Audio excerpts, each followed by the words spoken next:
Study Himachal की computer awareness series में आपका स्वागत है। दोस्तों आज फिर से हम चर्चा करेंगे हिमाचल प्रदेश कर्मचारी चयन आयोग की, जिसमें 1160 वैकेंसी कंप्यूटर के रिगार्डिंग जो जेओए की वैकेंसी जारी हुई है उसके बारे में ही आज चर्चा करेंगे। दोस्तों बहुत महत्वपूर्ण क्लास होने लगी है। हमने प्रीवियस 2 चैप्टर कंप्लीट कर लिए हैं, जिसमें हमने 6 क्लासेस देखी हैं और उसमें एक एमसीक्यू की सीरीज़ भी है। और दोस्तों हम 15 नवंबर तक पूरा कंप्लीट कर देंगे। जो हमारा टारगेट है, हमारा 15 नवंबर पूरा टारगेट है, जहाँ पे हम पूरा कंप्यूटर के चैप्टर कंप्लीट कर देंगे। डेली क्लासेस अब होंगी, रेगुलर वाइज डेली क्लासेस होंगे, चैप्टर वाइज क्लासेस होंगी।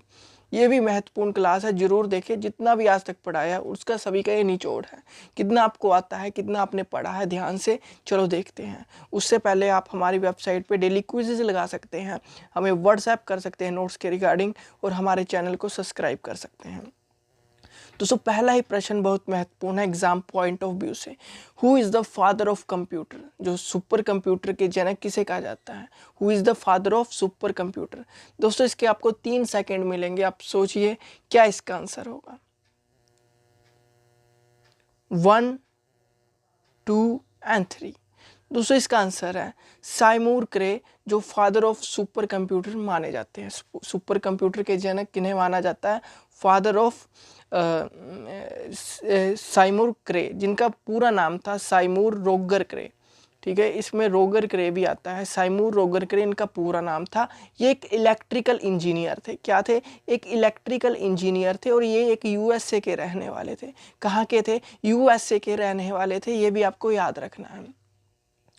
देखिए दोस्तों, तो इसका आंसर क्या होगा? इसका आंसर होगा ए। ये तो आपको पता लग गया, सुपर कंप्यूटर किन्हें, फादर ऑफ सुपर कंप्यूटर किन्हें जाना जाता है? साइमूर रोगर क्रे।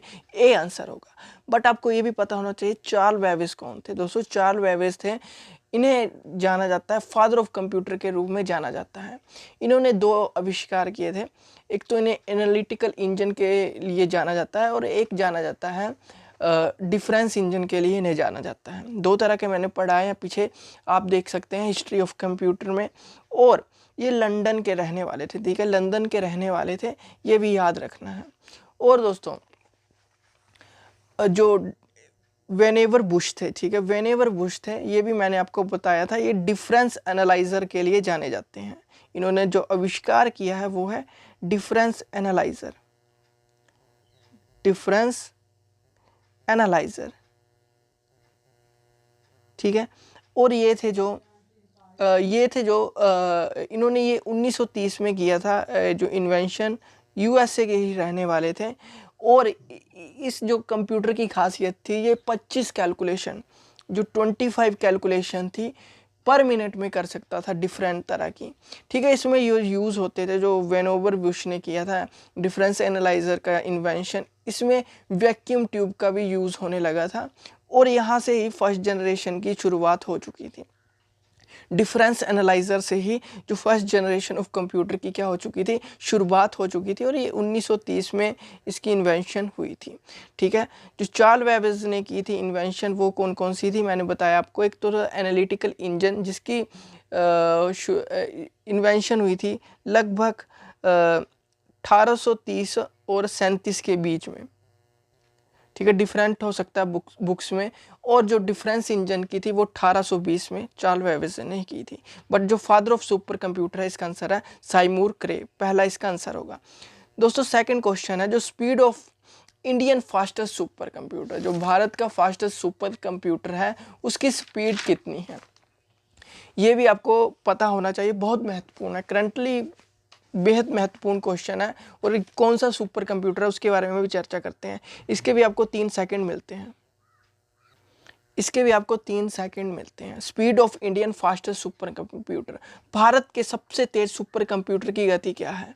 3 सेकंड है, 1, 2, 3। दोस्तों इसकी जो गति है वो है 6.8 पेटाफ्लॉप्स। ठीक है, 6.8 पेटाफ्लॉप्स। जो वर्ल्ड का सुपर कंप्यूटर उससे कम 70 से 80 गुना कम स्पीड है इसकी।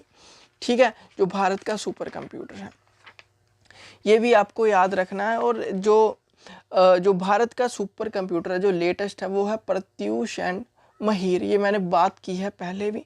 और रैंकिंग क्या है इसकी, जो भारत के सुपर कंप्यूटर की रैंकिंग है उसके बारे में भी चर्चा करते हैं, ये भी देखते हैं। इसका बी आंसर होगा, याद रखना है। ठीक है, प्रत्यूष एंड महीर जो है उस भारत के लेटेस्ट सुपर कंप्यूटर है। 6.8 पेटा फ्लॉप्स इसकी स्पीड है। फ्लॉप्स के बारे में पढ़ेंगे क्या होता है ये, आगे देखते हैं क्या एब्रीवेशन है, पूछी जाती है। What is the rank of Indian fastest super computer, ठीक है, इन द वर्ल्ड। जो रैंक है भारत का जो सुपर कंप्यूटर है उसका पूरे वर्ल्ड में रैंक कितना आता है, ये भी बहुत महत्वपूर्ण है, क्वेश्चन पूछा जा सकता है। दोस्तों उसका रैंक है, 3 सेकंड आपको मिलते हैं, 1 2 3, वो है दोस्तों 66 रैंक है, जो भारत का लेटेस्ट सुपर कंप्यूटर है।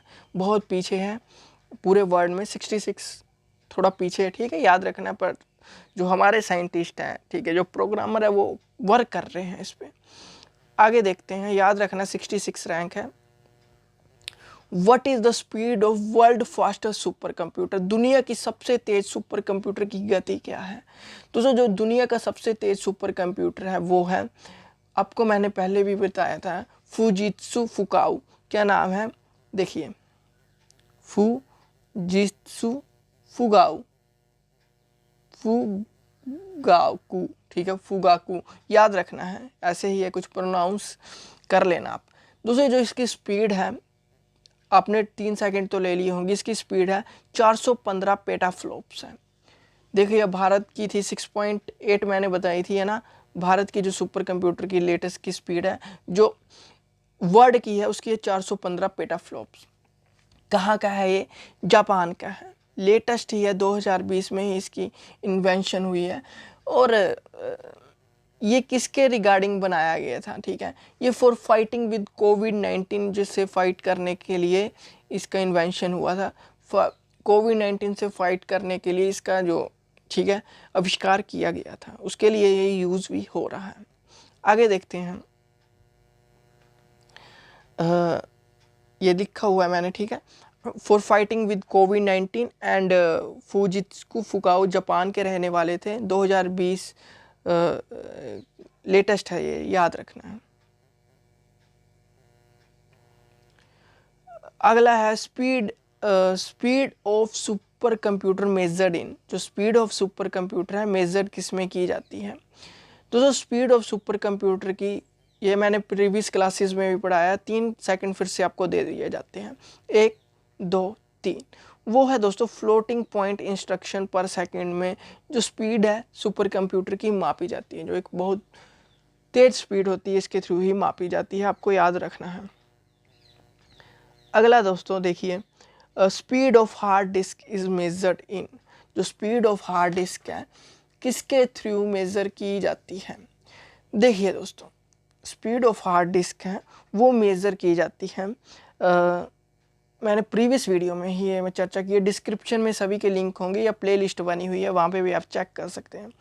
वो है दोस्तों रेवोल्यूशन पर सेकंड, या हम इसे रोटेशन पर सेकंड के रूप में भी जानते हैं हार्ड डिस्क को, ठीक है। हार्ड डिस्क जो फर्स्ट इन्वेंशन की थी वो की थी IBM ने। देखिए IBM की फुल फॉर्म भी पूछी जाती है, इसे बोलते हैं इंटरनेशनल बिजनेस मशीन। दोस्तों जो हार्ड डिस्क थी, ठीक है, दो हार्ड डिस्क के बारे में थोड़ा पढ़ लेते हैं। दो हार्ड डिस्क थी, IBM ने इन्वेंशन की थी 1957 में, ठीक है दोस्तों, और 1957 में, और इसको पहले हार्ड डिस्क को पहले हम बोलते थे फिक्स्ड डिस्क, ठीक है, फिक्स्ड डिस्क। बाद में इसका नाम क्या रखा गया था, हार्ड डिस्क रखा गया था, बाद में ही इसका नाम हार्ड डिस्क रखा गया था। देखिए दोस्तों मार्केट में जो हार्ड डिस्क मिलती है, वैसे कहीं पर आपको 5400 भी मिलेगा, ठीक है, ठीक है, 5400 भी मिल सकता है 5600 की जगह, ठीक है, हम 5600 ले रहे हैं। 5600 जो मिनिमम आपको हार्ड डिस्क की स्पीड मिलेगी, मैक्सिमम 7200 जो इंडिया में मिलती है वो ज़्यादातर 7200 ही मिलती है, ठीक है, जो, ठीक है, भारत में 7200 तक मिलती है, बट जो बहुत महंगी होती है वो होती है 15,000, जो रोटेशन या रेवोल्यूशन पर सेकंड जो करती है वो 72,000 मैक्सिमम, सॉरी 15,000 मैक्सिमम है। ये बाहर जो गेमिंग की के करते हैं, क्या बोलते हैं, गेमिंग की ऑनलाइन गेम खेलते हैं, ठीक है, उनके लिए ये चाहिए होती है मैक्सिमम 1500 स्पीड, 15,000 स्पीड, ठीक है, उनके लिए ही यूज़ होती है। नेक्स्ट क्वेश्चन देखते हैं, ठीक है। जो हार्ड डिस्क के लिए जो ड्राइव्स हैं वो आपको पता है, मैंने बताया था हार्ड डिस्क के लिए जो ड्राइव्स है सी ड्राइव, डी ड्राइव और ई ड्राइव। ई ड्राइव वो होती है जो रिमूवेबल डिस्क होती है, जैसे पेन ड्राइव हम लगाते हैं, कोई भी लगाते हैं केबल के थ्रू, ठीक है, वो ई ड्राइव में आती है। और सी और डी हार्ड डिस्क और ई भी हार्ड डिस्क के ही एक पार्ट है। और जो ए ड्राइव है और बी ड्राइव है वो फ्लॉपी डिस्क के लिए क्या की गई है, डिस्क के लिए रिजर्व रखी गई है। आगे चलते हैं, what is the maximum size of DVD. देखिए डीवीडी भी दो प्रकार की होती है, सिंगल कोटेड और मल्टी, सिंगल लेयर और मल्टी डबल लेयर होती है, ड्यूल लेयर जिसे बोलते हैं। हम बात कर रहे हैं इसमें, आप बताइए सिंगल लेयर का ही है यार। What is the maximum size of DVD, DVD का अधिकतम आकार क्या है। सिंगल लेयर डबल लेयर का आप ये मत कीजिए, वैसे आप बताइए कि जो डीवीडी की है क्या इसका क्या साइज़ क्या होता है। जो इसका आंसर होगा वो है 4.7 GB। 4.7 GB होता है जिसमें करेक्ट आंसर है। देखिए दोस्तों, जो जो इसकी जो फिजिकल साइज होता है जो 4.7 GB का है, 12 सेंटीमीटर होती है, सिंगल साइडेड होती है, मतलब सिंगल लेयर होती है। जो डीवीडी है 4.7 GB सिंगल लेयर के लिए यूज़ होती है, 8.5 GB ड्यूल लेयर के लिए यूज़ होती है। मार्केट में कई तरह की मिल सकती है, 9.4 GB की भी मिल सकती है, 17 GB की मिल सकती है ड्यूल लेयर, कई तरह की, बट आपको ये दो ही याद रखने हैं जो मैंने आपको बताए। कई तरह की मार्केट में मिलती है, ठीक है, तो ये याद रखना है। 12 सेंटीमीटर की सिंगल लेयर भी होती है, 12 सेंटीमीटर की ड्यूल लेयर साइडेड होती है, 8 सेंटीमीटर भी होती है और 8 सेंटीमीटर ड्यूल साइडेड भी होती है। ये याद नहीं रखना, जितना मैंने आपको बताया वो याद रखो। Which access method is used for obtaining a record from a cassette tape, ठीक है, कैसेट टेप की बात कर रहे हैं, इसमें महत्वपूर्ण क्वेश्चन है। देखिए दोस्तों इसका आंसर होगा वो मैंने बताया है, कैसेट टेप से रिकॉर्ड प्राप्त करने के लिए किस एक्सेस विधि का उपयोग किया जाता है, वो सिक्वेंशियल विधि का उपयोग किया जाता है। सिक्वेंशियल मतलब है सेट बाय सेट जो एक्सेस होती है डिवाइस में, ठीक है, टेप रिकॉर्डर में मैंने बताया है set by set, step by step. जो डाटा स्टोर होते हैं, ये मैग्नेटिक टेप का एक एग्जांपल भी है, ठीक है, मैग्नेटिक टेप्स में जो डाटा स्टोर होता है वो बाइनरी डिजिट में होता है। और सिक्वेंशियल एक्सेस डिवाइस होती है, मतलब कि सेट बाय स्टेप इसमें वर्क होता है। जैसे आप सॉन्ग सुन रहे हो कैसेट के थ्रू किसी टेप रिकॉर्ड में, सेट बाय सेट ही चलेगा सॉन्ग, ठीक है। बैक भी करोगे तो सेट बाय सेट करेगा, पर बैकअप में बैक जब आते हैं रिवर्स में आते हैं तो वो ज़्यादा आपको जिस जगह पे आपने रुकना है तो वहाँ पे रुका नहीं पाता है, ठीक है। बट आजकल बहुत ज़्यादा टेक्नोलॉजी आ चुकी है, मतलब कि ये भी जो सिक्वेंशियली वर्क करता था, सेट बाय सेट काम करता था, ऑडियो कैसेट का एक टेप रिकॉर्डर का एक एग्जाम्पल भी है। अगला क्वेश्चन है कि when CPU find any document in cache memory and document is not available is called, क्या होगा। जब CPU क्या डॉक्यूमेंट फाइंड करता है कैशियर मेमोरी में और कैशियर मेमोरी में उसे डॉक्यूमेंट अवेलेबल नहीं होता है तो उसे क्या कहते हैं दोस्तों, उसे क्या कहते हैं मैंने पहले भी बताया था। 3 सेकंड मिलते हैं, सोचिए। इसका आंसर है हिट, ठीक है। जब when CPU find any document in the cashier memory, sorry, जब CPU को कैशियर मेमोरी में डॉक्यूमेंट फाइंड हो जाता है तो उसे कहते हैं हिट। बट मैंने क्या पूछा है, क्या पूछा है मैंने question, when CPU find any document in the cashier memory but document is not available. जब CPU फाइंड करता है डॉक्यूमेंट कैशियर मेमोरी में बट उसे वहाँ पे डॉक्यूमेंट नहीं मिलता है तो उसे हम कहते हैं मिस। फिर वो कहाँ पे ढूंढेगा, जैसे उसे कैशियर मेमोरी में कोई डॉक्यूमेंट नहीं मिला, जैसे हम कोई मैं इसके बारे में बताता हूँ क्या क्या कहने वाला हूँ। कैशियर मेमोरी के बारे में थोड़ा सा सुन लीजिए जिन्होंने पहली ही आज क्लास अटेंड की है। देखिए सपोज एक ऐसी फाइल है जिसका हम बार बार यूज़ करते हैं, कौन सी फाइल जिसका हम बार बार यूज़ करते हैं, उसको कंप्यूटर सेकेंडरी मेमोरी से उठाकर उसे कहाँ रख देता है, कैशियर मेमोरी में रख देता है, जिससे CPU को उस फाइल को एक्सेस करने में क्या होता है, एक्सेस करने में कम समय लगता है। जब भी हम अगली बार उस फाइल को खोलने की कोशिश करेंगे तो आपका कंप्यूटर उस फाइल को हार्ड डिस्क से ना उठाकर कैशर मेमोरी से उठा देगा और आपको जल्दी से जो प्रोसेसिंग होगी फास्ट होगी। जो हम बार बार डॉक्यूमेंट खोलते हैं उसी के रिगार्डिंग, जैसे हम कई दिनों के बाद 15 दिनों के बाद कोई डॉक्यूमेंट खोला है तो उसकी जो स्पीड होगी कम होगी, क्योंकि वो हार्ड डिस्क से जो डॉक्यूमेंट उठाएगा। ठीक है, तो इसका आंसर होगा मिस होगा। तो याद रखना, when CPU find any document in कैशर memory, उसे क्या कहते हैं हम? हिट कहते हैं। जब हमें डॉक्यूमेंट कैशर मेमोरी में मिल गए तो हिट कहते हैं, नहीं मिला तो वो जाएगा फिर हार्ड डिस्क में, तो वहाँ से सीपीयू डाटा फाइंड करेगा और आपको ओपन करके दे देगा, तो उसे क्या कहते हैं? मिस कहते हैं। इसका हिट होगा। Name the word first AI artificial intelligence robot. ठीक है, जो वर्ड का अभी इसमें लॉन्चिंग है 2016 में, इसका पार्ट बना था। ठीक है, 2016 में बताया गया था और 2018 में ये पूरी तरह से तैयार हो गया था जो ये रोबोट था। इसका नाम है सोफिया। ठीक है, आर्टिफिशियल इंटेलिजेंस बेस्ड है। मैंने बताया 5th जनरेशन ऑफ कंप्यूटर में इसका यूज़ किया जाता है एआई का, जो लगातार आज भी यूज़ हो रहा है। इसे हम सोफिया के नाम से जानते हैं। और जो सोफिया जो है किसके द्वारा बनाया गया? सऊदी अरेबिया में बनाया। और ये जो ये कंप्यूटर है, ठीक है दोस्तों, जो ये कंप्यूटर है एआई बेस्ड है। जो एआई डेवलपर है, साइंटिस्ट है डेविड हॉनसन, उनके द्वारा ही ये बनाया गया है। और जो ये रोबोट है, इसको जो सऊदी अरेबिया ने क्या दी है? सिटीजनशिप दी हुई है अपनी कंट्री की। ठीक है, सऊदी अरेबिया की सिटीजनशिप ने इस रोबोट को मिली गई है। और जो डेविड हॉनसन है वो सिंगापुर के रहने वाले हैं वैसे। और जो आपको पता होगा, जो सऊदी अरेबिया की कैपिटल है वो है रियाद। ये भी आपको याद रखना है। अगला क्वेश्चन है, who invented the first super computer in India? Who invented the first super computer in India? तो जो first super computer in India वो बनाया है वो है आपको पता होगा डॉक्टर विजय भटकर जी ने बनाया है। तो इन्हें फादर ऑफ जो भारत के सुपर कंप्यूटर इन्वेंशन किसने की है? पहले डॉक्टर विजय भटकर ने। और ये इन्हें आर्किटेक्चर डालना जाता है इंडिया का सुपर कंप्यूटर के रूप में। और इन्होंने कंप्यूटर बनाया था वो था परम super computer. He develop the first Indian super computer परम 8000। फिर उसके बाद इन 1991 लेटर उसके बाद उन्होंने बनाया परम 10,000, जो 1998 में तैयार किया था। यह भी आपको याद रखना है। अगला है, first calculating machine is called. दोस्तों, फर्स्ट कैलकुलेटिंग मशीन मैंने बार बार इसका जिक्र भी किया है, फिर से आप देख के बता सकते हैं। इसका आंसर है अबैकस। अबैकस इसका आंसर है। फर्स्ट कैलकुलेटिंग मशीन थी जो एडिशन सब्ट्रैक्शन के साथ स्क्वायर रूट भी कर सकता था। और ये 1602 में इसकी इन्वेंशन हुई थी चाइना में।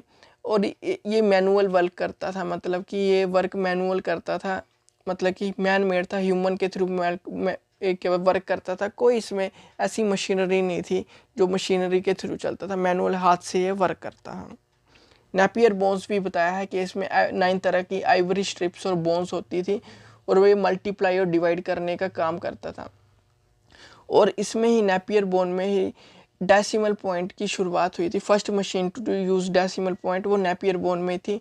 1617 में इसकी इन्वेंशन हुई थी, जॉन नेपियर ने की थी। ये भी मैंने डिस्कस किया है इसके बारे में। पास्कल लाइन और डिफरेंस इंजन के बारे में भी डिस्कस किया है।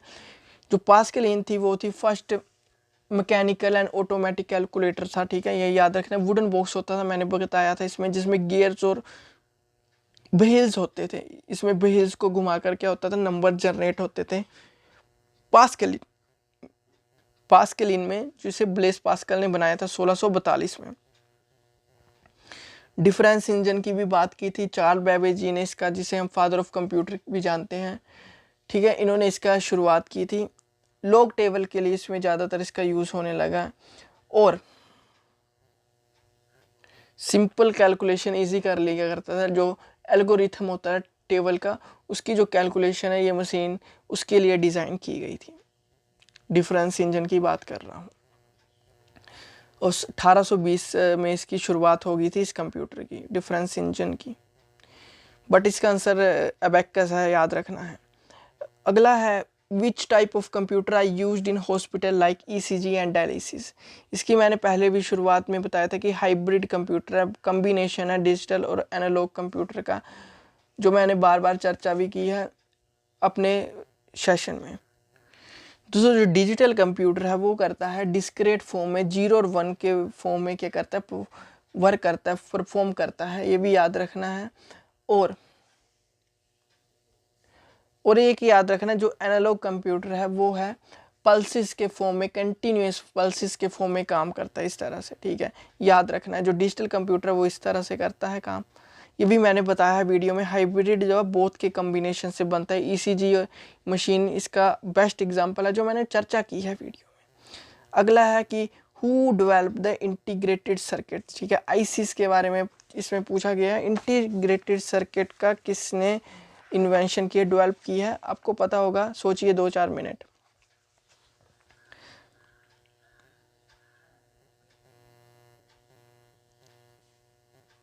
J.S. किल्वी ने इसकी शुरुआत की थी।